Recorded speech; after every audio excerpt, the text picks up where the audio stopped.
kita memulai kegiatan ini, kita ingin satu orang lah untuk bisa memimpin doa agar kegiatan kita itu berjalan dengan lancar.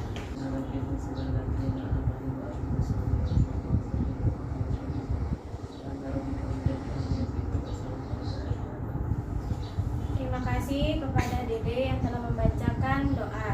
Nah, kita kan di sini sudah membaca tentang konseling kelompok nih.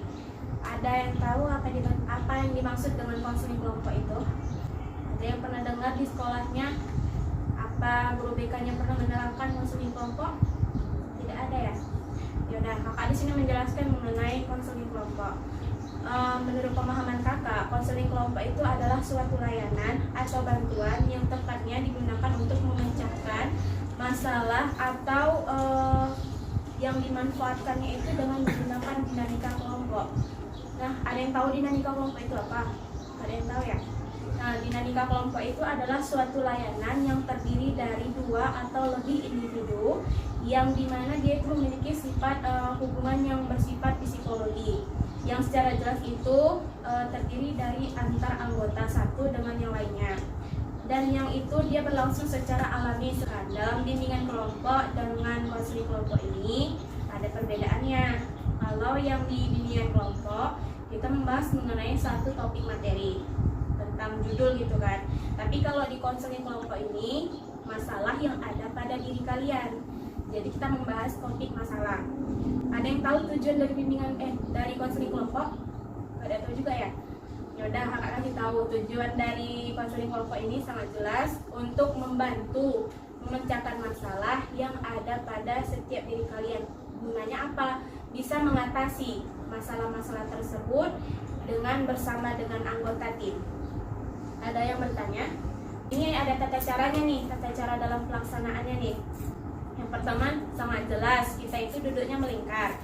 Gunanya apa? Supaya kita itu tidak saling membelakangi antara anggota satu dengan yang lainnya, dan bisa saling berinteraksi jika nanti kakak menanyakan sesuatu hal gitu kan. Yang kedua itu, kita itu di dalam konseling kelompok ini harus bisa saling menjaga rahasia antara satu dengan yang lainnya. Nah, jika seandainya nantilah kita sebagai orang yang dipercaya gitu kan tidak merahasiakan dari masalah tersebut, otomatis orang tersebut tidak akan percaya lagi dengan kita. Maka dari itu jangan kecewakan teman ataupun orang-orang yang merasa ingin bercerita dengan kita atau dalam arti curhat dengan kita. Karena kalau kita udah yang namanya kita bocorkan rahasia, otomatis kan kawan atau kerabat-kerabat yang lain itu tidak mendengarkan kita lagi. Jadi ketiga itu, kakak berharap adik-adik kakak itu sekalian wajib dituntut untuk sukarela untuk bisa mengemukakan masalah yang sedang kalian alami. Yang keempat itu adalah adik-adik bisa saling terbuka. Terbukanya itu dalam arti tidak menutupi setiap permasalahan yang kalian punya. Yang kelima itu, jika ada teman-teman kalian yang berbicara, kalian harus bisa saling menghargai ya. Yang terakhir itu, adik-adik kakak sekalian, kakak berharap bisa mengikuti kegiatan dari awal sampai akhir konseling kelompok kita. Sebelumnya kan kita minggu lalu itu sudah mengerjakan bimbingan kelompok. Nah, kakak ingin di sini pengen perkenalan diri lagi nih. Nama panggilan dan hobi. Kenalkan, nama kakak, nama panggilannya Yuni kalau di rumah, kalau di kuliah dipanggil Rani. Ini Saputra, hobi saya belajar sama bermain film. Lanjut. Perkenalkan, nama saya Hari Pertama, biasanya dipanggil Hari, hobi saya melukis. Titi. Perkenalkan, nama saya Istiana, biasanya dipanggil Titi. Hobinya rebahan. Lanjut. Kalian baca. Nama saya Safira Azhara, biasa dipanggil Kira. Saya Masa bukan Staki Mantap. Nama saya Teguh Anissa, saya Tidak panggil bisa Nisa. terpisahkan. Streaming. Perkenalkan, nama saya Adria Nisa. Hobi saya suka menyetir. Suka menyetir rumah. Berarti suka jadi babu di rumah. Bagus itu bagus, semangat. Ini kalian permainan nih kayak minggu lalu sama. Tinggal sebut nama terus dengan makanan kesukaan. Dari itu aja. Kakak mulai ya. Kakak Yuni. Makanan favorit kakak itu martabak. Lanjut. Jadi makanan saya suka telur sama sosis. Sosis. Saya Hari, hobi rujak. Rujak. Nama saya Titi, favoritnya ikan sambal. ikan sambal. Kesuka makanan kesukaannya Jajan-jajan. Nah, Nama saya Nisa, makanan kesukaan taboki. Makan kesukaan saya. oh makan kesukaan ya cek. Lanjut aja ya kegiatan konseling kelompok kita yang intinya. Di sini adik-adik semua pasti ada yang dipikirkan. Nah, kakak ingin tahu nih apa yang sedang kalian alami. Ada yang ingin mencoba uang? Apa? pengen masuk sekolah. Rajin baca. Pengen rajin belajar. Di sini kita mengutip satu topik aja lah ya. Ya udah, kita masalah belajar tadi yang malas tadi kan. Ada yang kalian alami kan atau faktor yang menyebabkan kalian itu malas belajar? Apakah karena kalian terlalu banyak tugas gitu sehingga kalian malas mengerjakannya, bingung mau yang mana dikerjakan gitu? Itu salah satunya. Oh, jaringan itu yang kedua. Yang lain ada lagi yang mencoba? Banyak makan. Kalau makan pun Oh, mager.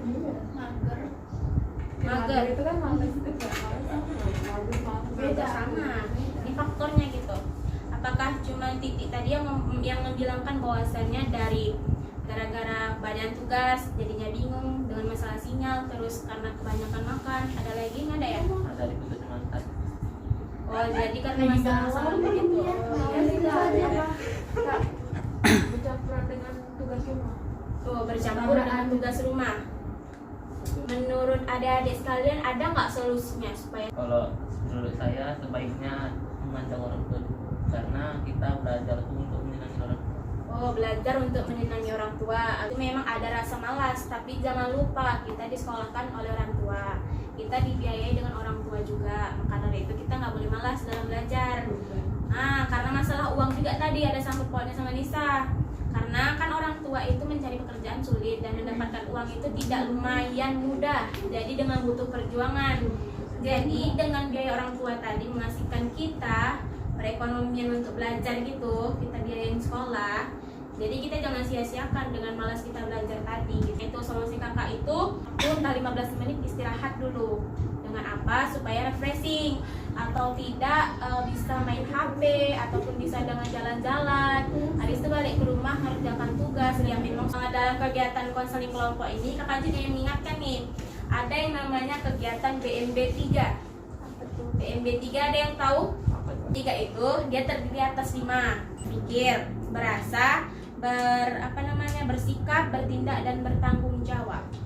Yang ini diterapkan dalam konseling kelompok saja. Pada bimbingan kelompok itu tidak ada mengenai malas belajar problem dia kan.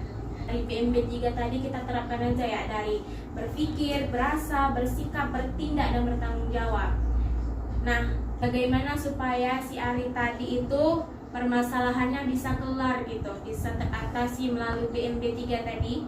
Ada yang pengen mencoba di antara BMB 3 tadi? Gak apa-apa, mau yang mana kakak terima. Gak satu-satu aja.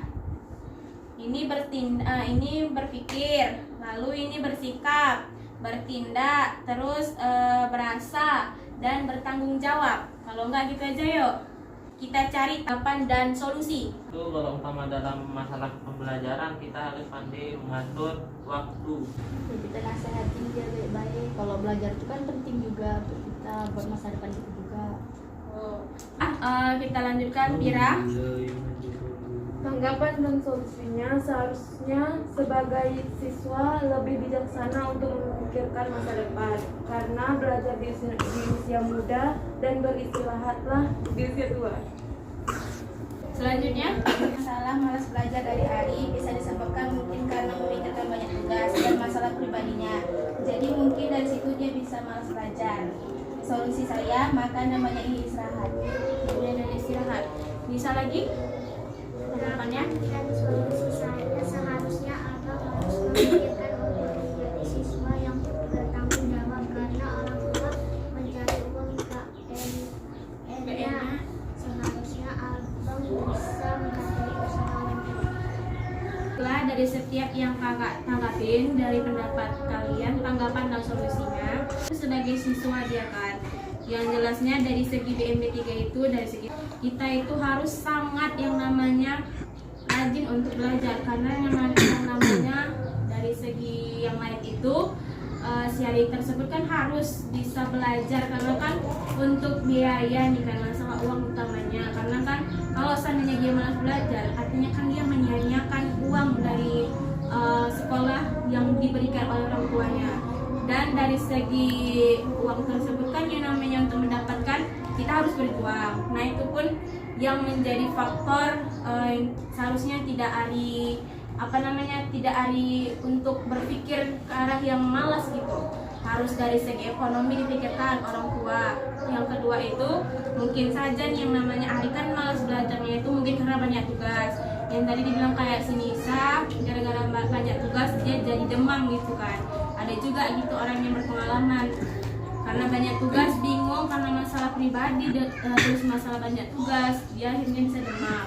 Terus pun yang kayak si Tira bilang juga dari segi bertindak tadi kan, dari segi bertindak tadi itu seharusnya siswa itu kan harus memikirkan masa depan, memang iya.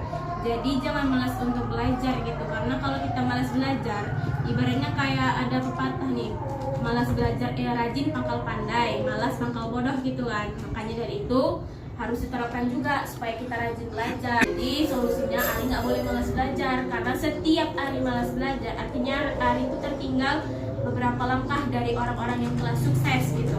Maka solusinya belum nih. Solusinya menurut kakak itu yang kak bilang tadi, masalahnya Ari kan udah tahu nih, udah dibicarakan semua masalah Ari di sini kan. Solusinya kak bilang tadi, kita itu harus rajin, apapun yang namanya godaan dalam belajar itu harus mampu kita tangani. Karena kita sebagai Ari kan laki-laki, sebagai pemimpin yang akan datang gitu kan, dalam segi keluarga nanti ataupun dalam segi kerja gitu. Makanya Ari harus bisa nih bagi-bagi waktu antara tugas pribadi dengan tugas yang akan datang, misalnya tugas-tugas sekolah gitu, itu harus adik bagilah waktunya. Kakak itu ya solusinya. Kalau seandainya pun adik ada rasa jenuh, itu bisa ditanggapi dengan bisa jalan-jalan ataupun cari refreshing lah untuk sementara gitu. Bisa juga melalui musik, main HP, nggak apa-apa, yang penting jangan sampai adik malas belajar dan tidak mengerjakan tugas. Baiklah, karena waktu kita sudah habis, kita akhiri aja gimana pertemuan hari ini. Boleh? Kan yang tadi kan berargumen tadi ada berapa orang nih ya? 2 ya? 2 atau berapa orang tadi misalnya? Ada 3 orang tadi kan masalahnya. Nah masalah yang 2 lagi tadi ini dari Nisa sama Kira. Kita cari aja kalau nggak waktu luang yang lain supaya kita diskusikan lagi agar masalah orang juga bisa teratasi. Nah sebagai kesimpulan lah Ari, yang telah disampaikan oleh teman-temannya tadi, kesimpulannya apa? Mungkin kedepannya saya akan lebih berusaha lebih baik lagi untuk bisa lebih rajin untuk belajar dan juga lebih untuk serius dalam meraih cita-cita ataupun masa depan. Oke, karena Ari udah memperjelas mengenai kesimpulan dari kita. Oke, karena waktu udah habis, tepuk tanganlah untuk teman kita hari ini, karena kita hari ini sudah sukses merencanakan konseli kelompok. Yaudah, kakak akhiri dengan wabillahi taufiq wal hidayah. Assalamualaikum warahmatullahi wabarakatuh. Waalaikumsalam warahmatullahi wabarakatuh.